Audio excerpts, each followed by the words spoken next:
بسم اللہ الرحمن الرحیم۔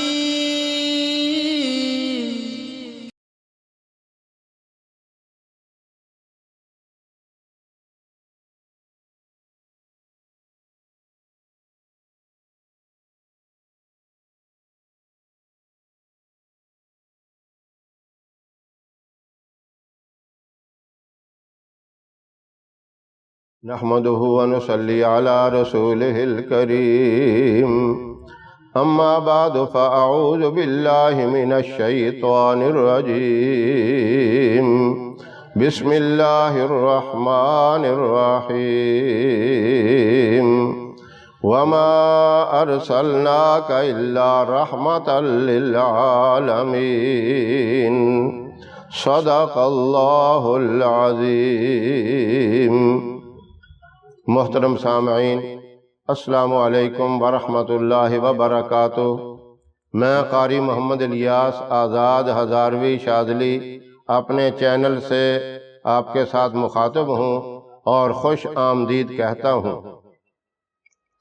آج دل چاہتا ہے کہ اس مبارک مہینے کی آمد پہ اپنے پیارے محبوب محمد رسول اللہ صلی اللہ علیہ وسلم کی شان اقدس میں چند باتیں آپ سے کی جائیں، آپ کی سیرت کے بارے میں کچھ عرض کیا جائے، اور سیرت بھی آقا نامدار محمد رسول اللہ صلی اللہ علیہ وسلم کی۔ آپ کی سیرت بیان کرنے کے لیے جبرائیل کی زبان چاہیے اور سننے کے لیے ابو بکر کا دل چاہیے۔ آپ کی سیرت بیان کروں، کوئی ایسی چیز کائنات میں نظر نہیں آتی کہ اس کی مثال دی جائے۔ جس طرح اگر کوئی بہادری کی مثال دیتا ہے تو کہتا ہے کہ میرا بچہ شیر کی طرح بہادر ہے۔ اب آپ کی بہادری کی، آپ کی جرت کی مثال دینے کے لیے کوئی چیز کائنات میں نظر ہی نہیں آتی۔ یہ شیر کیا چیز ہے اور دنیا کی بہادری والی چیزیں ہی کیا ہے؟ آپ اندازہ لگائیں، ایک مرتبہ فجر کی نماز کے بعد مسجد نبوی کے باہر کچھ آواز آئی۔ آپ صلی اللہ علیہ وسلم باہر تشریف لائے، دیکھا کہ 300 آدمی مسلح گھوڑوں پر سوار ہیں۔ آپ نے ہاتھ سے سب کو روک دیا کہ ٹھہر جاؤ، میں اکیلا ان کے لیے کافی۔ کوئی ایسی بہادری کی مثال دے سکتا ہے؟ آپ کی اس آواز سے وہ سارے مسلح افراد کانپنے لگ گئے، کپ کپی طاری ہو گئی۔ یہ آپ کا رعب تھا، جو اللہ نے آپ کو رعب عطا کیا تھا۔ اس طرح کی اگر میں مثالیں دینے لگوں تو سینکڑوں مثالیں آپ کے اس رعب کی۔ تو آپ کی سیرت بیان کروں یا صورت بیان کروں، دونوں لاجواب، دونوں کے اندر انتہا۔ آپ کی صورت بیان کرتے ہوئے آسمان پہ بکھرے ہوئے ستاروں کو آپ کے دندان اقصد سے نسبت دوں، پھولوں کی مہک کو آپ کے پسینے سے نسبت دوں، صبح کی طلعت کو آپ کی جبین نیاز سے نسبت دوں، لیکن یہ ساری نسبتیں کمزور ہیں، ان کی کوئی حیثیت نہیں۔ یہ دنیا کی ریت ہے، اگر بندہ کسی کتاب کو ایک دفعہ پڑھتا ہے، کسی کہانی کو ایک دفعہ سنتا ہے، کسی محبوب کی وہ کہانی یا اس کا واقعہ ایک مرتبہ سنتا ہے تو دوبارہ کہے گا یہ تو میں نے سنا ہوا ہے۔ بار بار ایک کتاب پڑھنے سے طبیعت سیر ہو جاتی ہے، لیکن اللہ نے اپنے محبوب صلی اللہ علیہ وسلم کے ارد گرد گھومنے والی کہانی کو اور آپ کے اس ایور گرین سبجیکٹ کو ایسا سدا بہار بنا دیا کہ 1400 سال گزرنے کے بعد بھی اس کی جوانی میں کوئی فرق نہیں ہے۔ آپ کی یہ تعریف، آپ کی یہ شان اسی طرح سدا بہار ہے جس طرح پہلے تھی اور آج بھی ہے۔ تو میں یہ چاہتا ہوں کہ آپ کی صورت اور آپ کی سیرت یہ دونوں بیان کرتے ہوئے یہ کہوں، تیری صورت تیری سیرت زمانہ میں نرالی ہے، تیری ہر ہر ادا پیاری دلیل بے مثالی ہے، تجھی کو خلعت یکتائی ملا عالم حق سے، تیرے ہی جسم پر موضوع بقائے بے مثالی۔ تو اس ربیع الاول کے مبارک مہینے کی آمد پہ محبوب صلی اللہ علیہ وسلم نے جو پیغام دیے وہ پیغام بھی سدا بہار ہے۔ جو آپ دین لائے وہ دین بھی سارے دینوں کا سردار ہے۔ جو آپ کتاب لائے وہ کتاب بھی ساری کتابوں کی سردار ہے۔ جو آپ کی امت ہے وہ بھی ساری امتوں کی سردار ہے۔ اس لیے امت سردار کیوں؟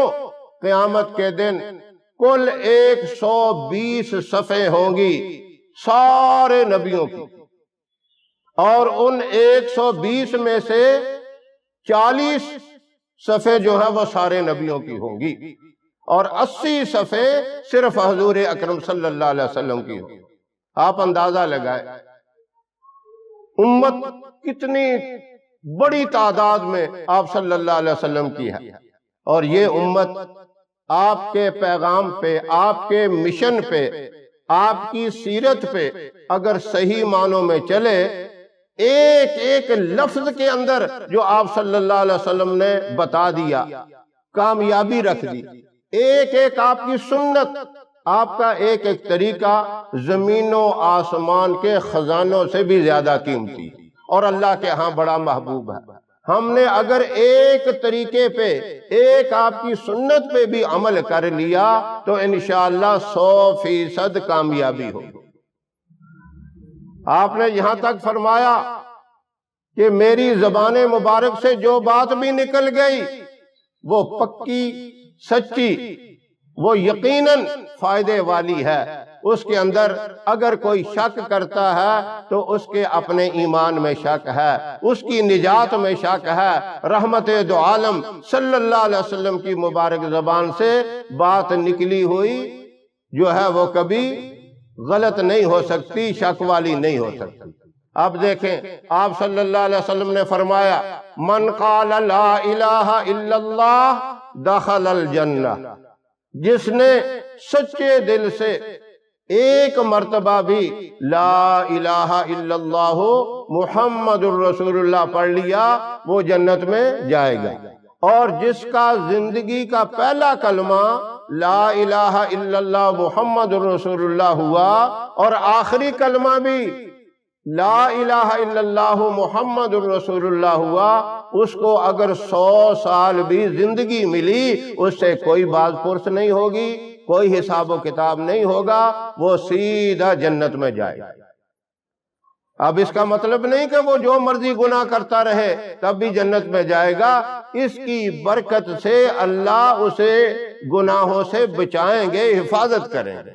اس کا مطلب یہ ہے اللہ اس کی حفاظت خود کریں گے۔ جب اللہ محافظ بن جائیں تو پھر انسان بھٹک نہیں سکتا، وہ راہ حق سے پھر نہیں سکتا۔ اس لیے ربیع الاول کا یہ ایک بہت بڑا وظیفہ ہے، آپ روزانہ 100 مرتبہ کلمہ شریف پڑھ لیا کریں۔ یکم ربیع الاول سے یہ شروع کر لیں یا 12 ربیع الاول سے شروع کر لیں، اس مہینے میں اس عمل کو شروع کریں گے، پورا سال آپ کو توفیق ملے گی۔ اس کے علاوہ بھی آپ کر سکتے ہیں، یہ نہیں کہ دوسرے مہینوں میں نہیں کر سکتے، لیکن دوسرے مہینوں میں کیا ہوگا، کبھی آپ بھول جائیں گے، کبھی غفلت پیدا ہو جائے گی، کبھی شیطان رکاوٹیں ڈالے گا۔ اس مہینے کی برکت، اس مہینے کی طاقت، کیونکہ اس مہینے میں حضور اکرم صلی اللہ علیہ وسلم کے ساتھ عقیدت اور محبت قوی ہوتی ہے۔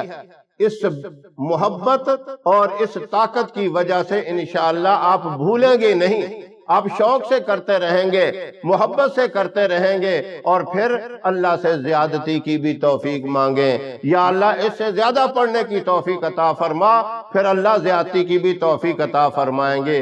اور اس کے ساتھ ایک بڑی دعا، وہ اس کو بھی ساتھ شامل رکھنا ہے، کیونکہ آپ صلی اللہ علیہ وسلم نے جہاں یہ فرمایا کہ افضل ذکر لا الہ الا اللہ محمد الرسول اللہ، سارے ذکروں سے افضل اور اعلیٰ ذکر کلمے کا ہے، اور ساتھ ہی یہ بھی فرمایا افضل الدعاء استغفر اللہ، استغفار کرنا اللہ سے یہ افضل ترین قسم کی دعا ہے۔